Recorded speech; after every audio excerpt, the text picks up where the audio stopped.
Yung pong yung latest na impeachment, meron silang sinasama pang iba na yung si Madriaga. Ano po ba ang kwento sa likod nito? Oo. Si Madriaga ay kinasuhan ko ng perjury dahil hindi ako papayag na itulad nila ito doon sa ICC case ni dating Pangulong Rodrigo Duterte. Kung makikita niyo yung ICC case,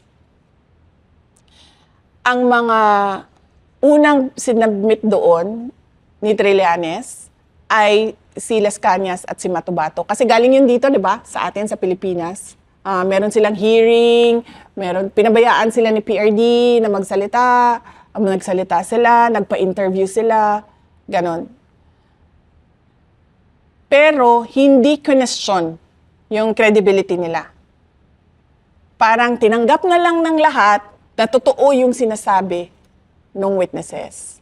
So dito, pagdating kay Madriaga, nag-file kami ng perjury kasi sinasabi namin walang katotohanan lahat ng sinasabi niya. At ito yung aming mga ebidensya bakit namin nagsusuporta sa sinasabi ko na hindi totoo yan. Makikita nyo, actually, 6 nga pala no? May 3 akong hindi pinangalanan. 1, 2, 3, tapos Makabayan, BBM, Pink Yellow. Meron pang 3. Makikita nyo, sa mga lumalabas na news items, sinasabi bagman, sinasabi aid, sinasabi civilian intelligence agent. May mga ganun sila na words na hindi mo makikita doon sa affidavit. So bigla na lang siyang may narrative na sila. Bakit?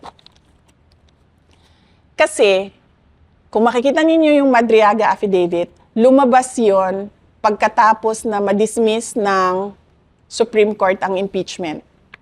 Yung una nilang impeachment noong 2025. Yung una nila. Kasi doon sa kwento nila, wala silang, kumbaga, whistleblower.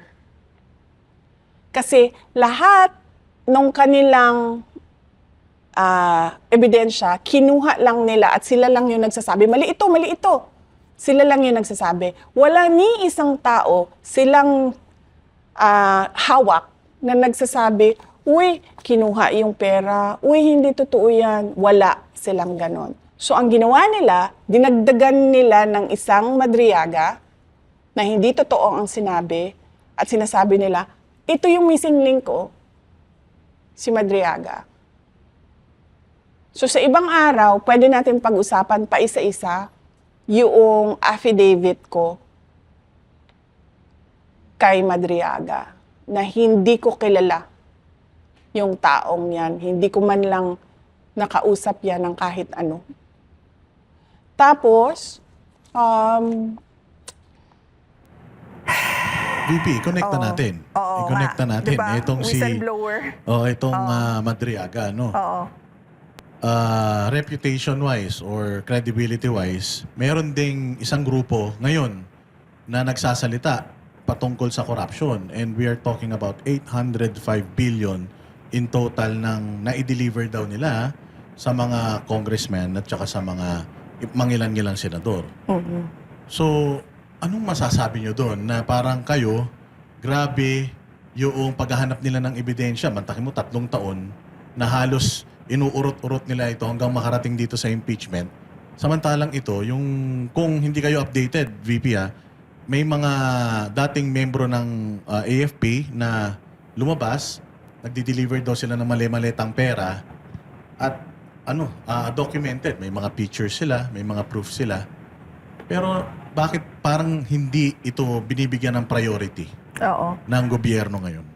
napansin ko na yung gobyerno hindi sila seryoso sa anti-corruption program nila. Kasi kung makikita mo, pinakita natin, diba, na yung impeachment ko, lahat yung ebidensya na yon, sila lang ang kumuha, sila lang ang gumawa, sila lang ang nagsabi, mali ito. Pero pagdating dito sa kabila, sa mali-maletang pera o tinawag nila na basura, walang in aid of legislation doon. Si Zaldico, on his own, nagsalita siya. Ito yung nalalaman ko. Si Gutesa, nagsalita siya. Ito yung alam ko. Itong 18 na dating security personnel ni Zaldico na ordinaryong mamamayan, walang kapangyarihan, alam niyang kakasuhan siya, alam niyang habulin siya, alam niyang papahirapan pamilya niya, alam niyang posible siyang patayin, nagsabi ng kanilang nalalaman. Hindi ko kilala to ha, walang makakapagsabi dyan sa kanila na kinausap ko sila o nakita ko sila o kinita ko sila. Kahit man yung mga kasama nila, yung abogado. Walang makakapagsabi dyan sa kanila na alam ko kung ano yung ginagawa nila. Ito, mga ordinaryong tao na nagsabi, ito yung alam namin sa korupsyon eh. Pero makikita nyo, sobrang tahimik nung gobyerno. Wala man lang silang, we take this seriously and we will look into the allegations, we will check the documents, we will look into the photos. If these are real, walang ganun. Ang lumalabas lang, ay nako, mga dishonorably discharged yan. Ay nako, pakawala yan ng mga Duterte. Ay nako, si Zaldico ba pakawala namin? Si Zaldico kasama nila yun, diba? Siya yung Shiminet, diba? Sa kanya galing yun. Yung Shiminet. Kay Zaldi galing yun, against me. Pakawala ba namin yan? Si Guteza, wala man nakakilala dun sa kanya. Paano naging pakawala namin? So, sa mga ganon, kapag tinatamaan si Martin Romualdez, si BBM, yung administrasyon, kung sino man yung mga tumanggap ng maletang pera, hindi nila siniseryoso. Iniisang tabi nila, sineset aside nila na para bang baliwala. Ang ginagawa nila, inaatake nila yung notaryo, inaatake nila yung kung sino yung tao, hindi man lang nila binabanggit yung sinabi ng tao.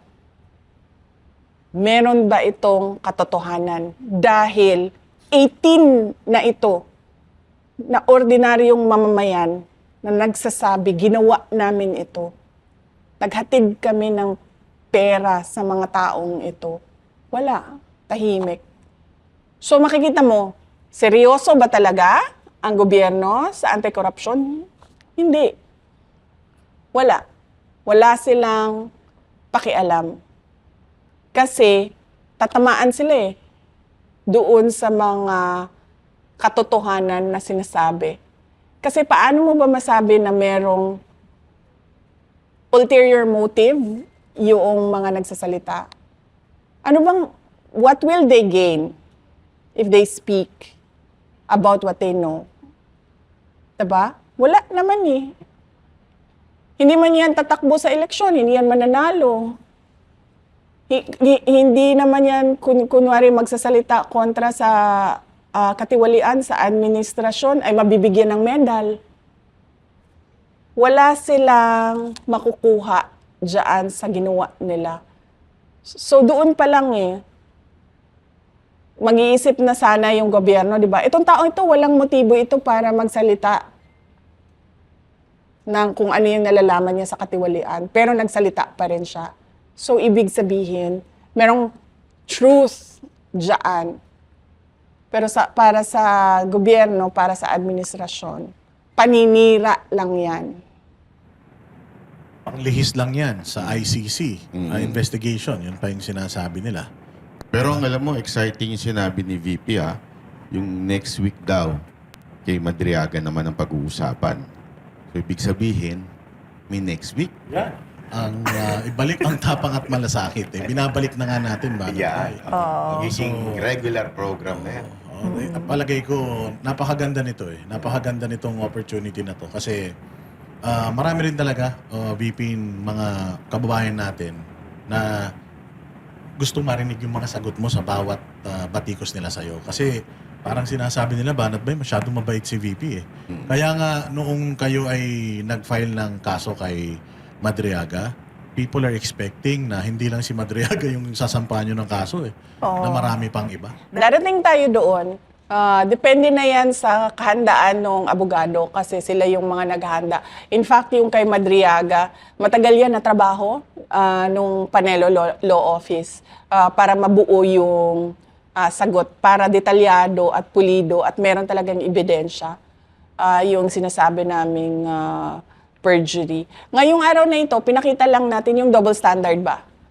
Ito walang ebidensya, gumawa ng ebidensya, umabot sa impeachment. Ito may ebidensya talaga na hindi gawa-gawa yung ebidensya, base siya sa isang ordinaryong mamamayan na walang motibo para sirain ang administrasyon, pero hindi pinapansin at hindi tinututukan at hindi binibigyan ng halaga. At saka testimonial evidence to. So talagang ebidensya dahil first-hand information yung nakuha nila. Hindi lang yun yung mga naglalabasan Banat Bay. Meron pa nung nakaraan, VP, kung hindi mo nabalitaan, yung text messages. Ay, nako. Yung text messages na sinabi ni Egay Erice na ipinakita daw sa kanya yung detalyadong paggamit ng pera galing sa flood control, nagamit pa daw yan noong nakaraang eleksyon. So ito pa, yun pa. Yeah, so kaya ako nasabi ay nako eh. Kasi ang dami niyan. Ang dami niyang text messages na yan. Hindi yan isa lang. Oo.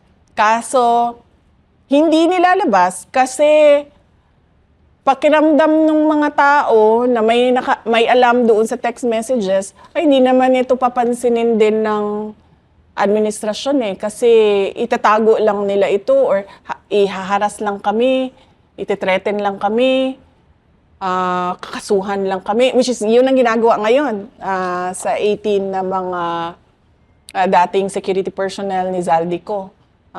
Kakasuhan sila. So, yun yung nangyayari doon sa binabanggit mo na text messages.